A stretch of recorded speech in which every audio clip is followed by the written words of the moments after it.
प्रिय देशवासियों, नमस्कार। हम सभी ने बीते दिनों में देश का सामर्थ्य और उसका संयम दोनों देखा है। मैं सबसे पहले भारत की पराक्रमी सेनाओं को, सशस्त्र बलों को, हमारी खुफिया एजेंसियों को, हमारे वैज्ञानिकों को, हर भारतवासी की तरफ से सैल्यूट करता हूं। हमारे वीर सैनिकों ने ऑपरेशन सिंदूर के लक्ष्यों की प्राप्ति के लिए असीम शौर्य का प्रदर्शन किया। मैं उनकी वीरता को, उनके साहस को, उनके पराक्रम को आज समर्पित करता हूं हमारे देश की हर माता को, देश की हर बहन को और देश की हर बेटी को ये पराक्रम समर्पित करता हूं। साथियों, 22 अप्रैल को पहलगाम में आतंकवादियों ने जो बर्बरता दिखाई थी, उसने देश और दुनिया को झकझोर दिया था। छुट्टियां मना रहे निर्दोष मासूम नागरिकों को धर्म पूछकर उनके परिवार के सामने, उनके बच्चों के सामने बेरहमी से मार डालना, यह आतंक का बहुत विभत्स चेहरा था, क्रूरता थी। ये देश के सद्भाव को तोड़ने की घिनौनी कोशिश भी थी। मेरे लिए व्यक्तिगत रूप से ये पीड़ा बहुत बड़ी थी। इस आतंकी हमले के बाद सारा राष्ट्र, हर नागरिक, हर समाज, हर वर्ग, हर राजनीतिक दल एक स्वर में आतंक के खिलाफ कड़ी कार्रवाई के लिए उठ खड़ा हुआ। हमने आतंकवादियों को मिट्टी में मिलाने के लिए भारत की सेनाओं को पूरी छूट दे दी और आज हर आतंकी, आतंक का हर संगठन जान चुका है कि हमारी बहनों बेटियों के माथे से सिंदूर हटाने का अंजाम क्या होता है। साथियों, ऑपरेशन सिंदूर ये सिर्फ नाम नहीं है, ये देश के कोटि कोटि लोगों की भावनाओं का प्रतिबिंब है। ऑपरेशन सिंदूर न्याय की अखंड प्रतिज्ञा है।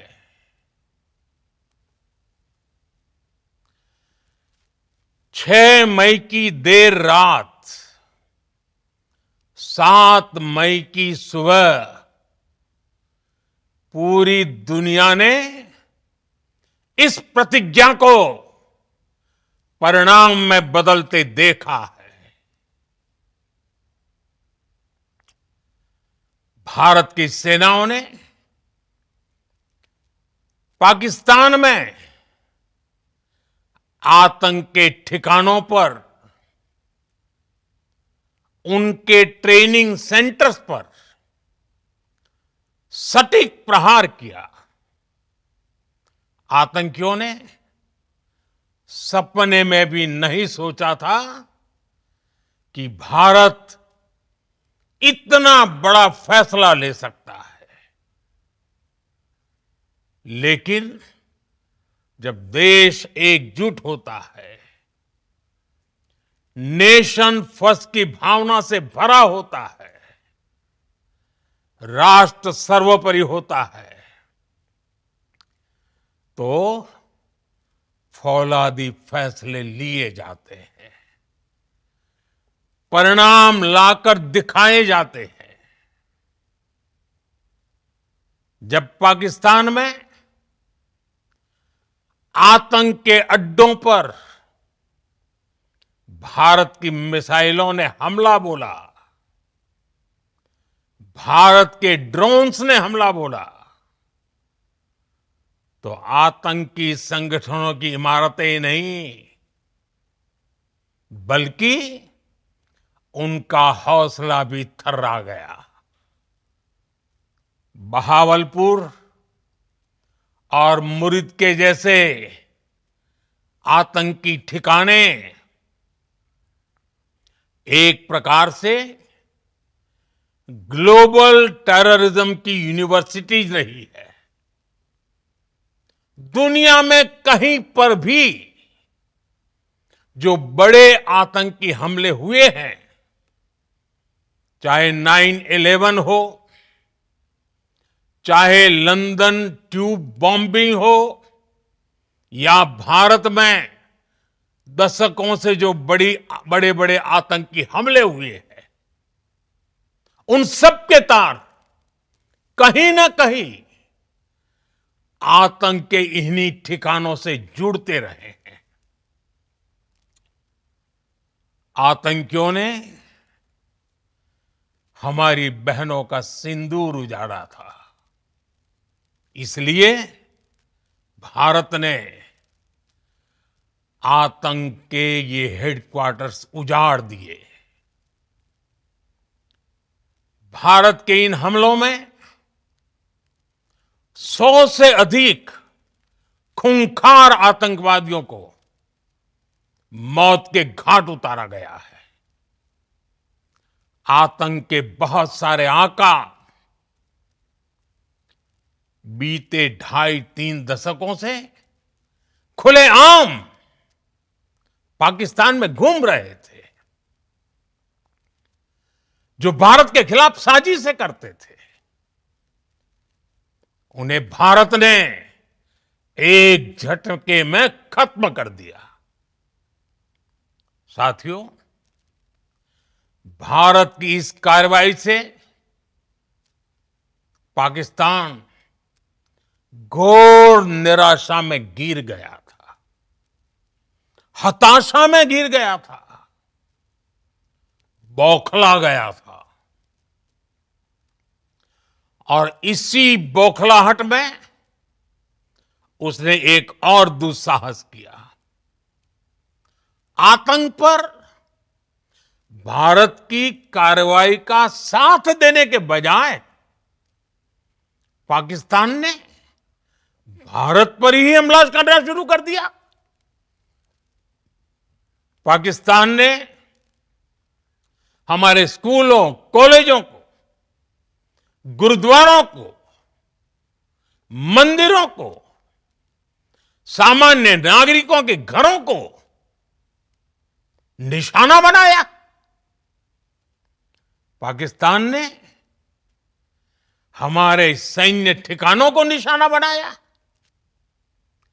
लेकिन इसमें भी पाकिस्तान खुद बेनकाब हो गया।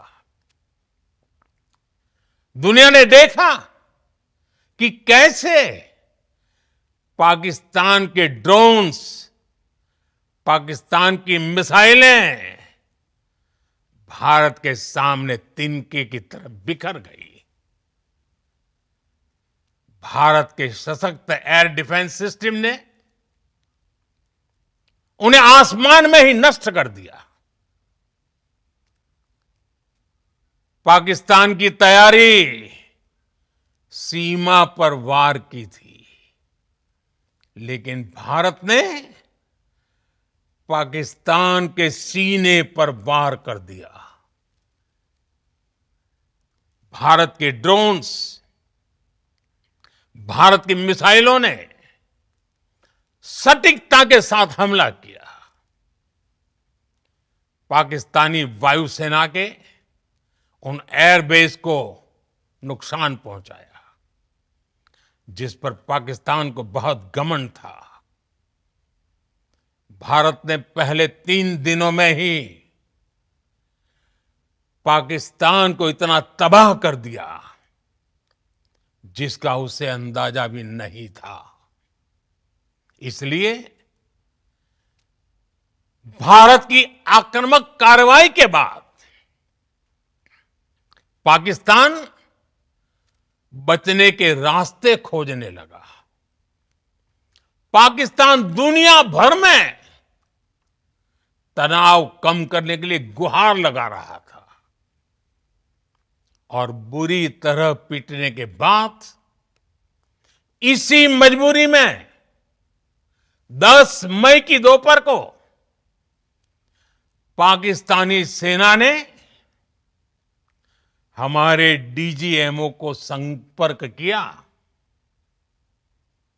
तब तक हम आतंकवाद के इंफ्रास्ट्रक्चर को बड़े पैमाने पर तबाह कर चुके थे। आतंकियों को मौत के घाट उतार दिया गया था। पाकिस्तान के सीने में बसाए गए आतंक के अड्डों को हमने खंडहर बना दिया था। इसलिए जब पाकिस्तान की तरफ से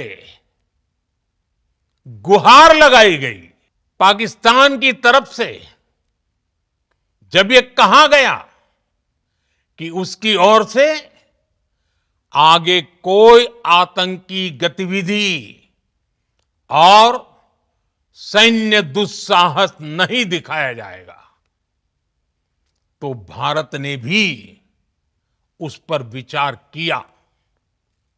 और मैं फिर दोहरा रहा हूं, हमने पाकिस्तान के आतंकी और सैन्य ठिकानों पर अपनी जवाबी कार्रवाई को अभी सिर्फ स्थगित किया है। आने वाले दिनों में हम पाकिस्तान के हर कदम को इस कसौटी पर मापेंगे कि वो क्या रवैया अपनाता है। साथियों, भारत की तीनों सेनाएं, हमारी एयरफोर्स, हमारी आर्मी और हमारी नेवी, हमारी border security force BSF, Bharat के अर्धसैनिक बल लगातार अलर्ट पर है। सर्जिकल स्ट्राइक और एयर स्ट्राइक के बाद अब ऑपरेशन सिंदूर आतंक के खिलाफ भारत की नीति है। ऑपरेशन सिंदूर ने आतंक के खिलाफ लड़ाई में एक नई लकीर खींच दी है। एक नया पैमाना, न्यू नॉर्मल तय कर दिया है। पहला, भारत पर आतंकी हमला हुआ तो मुंह तोड़ जवाब दिया जाएगा। हम अपने तरीके से, अपनी शर्तों पर जवाब देकर रहेंगे। हर उस जगह जाकर कठोर कार्रवाई करेंगे जहां से आतंक की जड़ें निकलती हैं। दूसरा, कोई भी न्यूक्लियर ब्लैकमेल भारत नहीं सहेगा। न्यूक्लियर ब्लैकमेल की आड़ में पनप रहे आतंकी ठिकानों पर भारत सटीक और निर्णायक प्रहार करेगा। तीसरा, हम आतंक की सरपरस्त सरकार और आतंक के आकाओं को अलग अलग नहीं देखेंगे।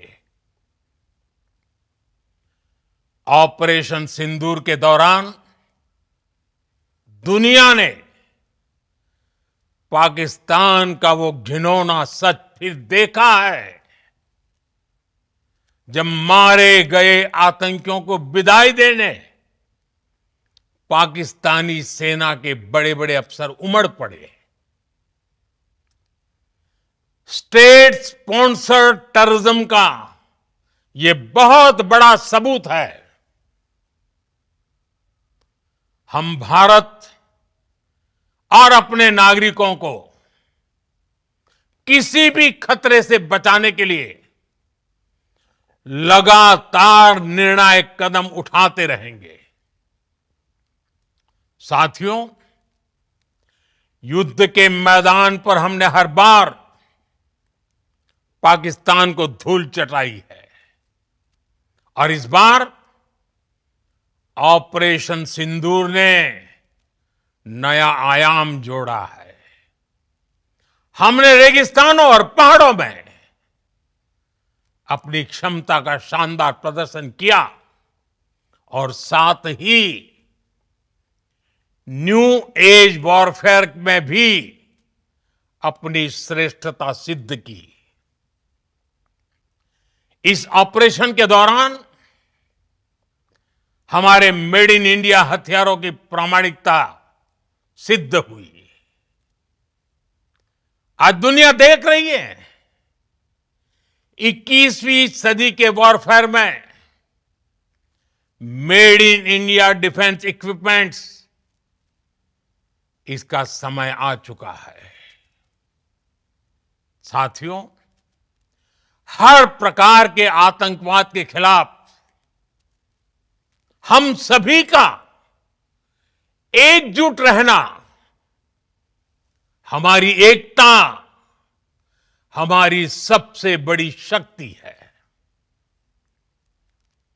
निश्चित तौर पर यह युग युद्ध का नहीं है, लेकिन ये युग आतंकवाद का भी नहीं है।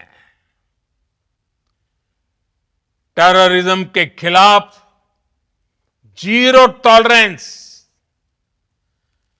ये एक बेहतर दुनिया की गारंटी है। साथियों, पाकिस्तानी फौज, पाकिस्तान की सरकार जिस तरह आतंकवाद को खाद पानी दे रहे हैं, वो एक दिन पाकिस्तान को ही समाप्त कर देगा। पाकिस्तान को अगर बचना है तो उसे अपने टेरर इंफ्रास्ट्रक्चर का सफाया करना ही होगा। इसके अलावा शांति का कोई रास्ता नहीं है। भारत का मत एकदम स्पष्ट है। टेरर और टॉक एक साथ नहीं हो सकते। टेरर और ट्रेड एक साथ नहीं चल सकते और पानी और खून भी एक साथ नहीं बह सकता। मैं आज विश्व समुदाय को भी कहूंगा, हमारी घोषित नीति रही है अगर पाकिस्तान से बात होगी तो टेररिज्म पर ही होगी। अगर पाकिस्तान से बात होगी तो पाक ऑक्युपाइड कश्मीर पीओके उस पर ही होगी। प्रिय देशवासियों, आज बुद्ध पूर्णिमा है। भगवान बुद्ध ने हमें शांति का रास्ता दिखाया है। शांति का मार्ग भी शक्ति से होकर जाता है। मानवता शांति और समृद्धि की तरफ बढ़े, हर भारतीय शांति से जी सके, विकसित भारत के सपने को पूरा कर सके, इसके लिए भारत का शक्तिशाली होना बहुत जरूरी है। और आवश्यकता पड़ने पर इस शक्ति का इस्तेमाल भी जरूरी है। और पिछले कुछ दिनों में भारत ने यही किया है। मैं एक बार फिर भारत की सेना और सशस्त्र बलों को सैल्यूट करता हूं। हम भारतवासी के हौसले, हर भारतवासी का एकजुटता का शपथ, संकल्प, मैं उसे नमन करता हूं। बहुत बहुत धन्यवाद। भारत माता की जय। भारत माता की जय। भारत माता की जय।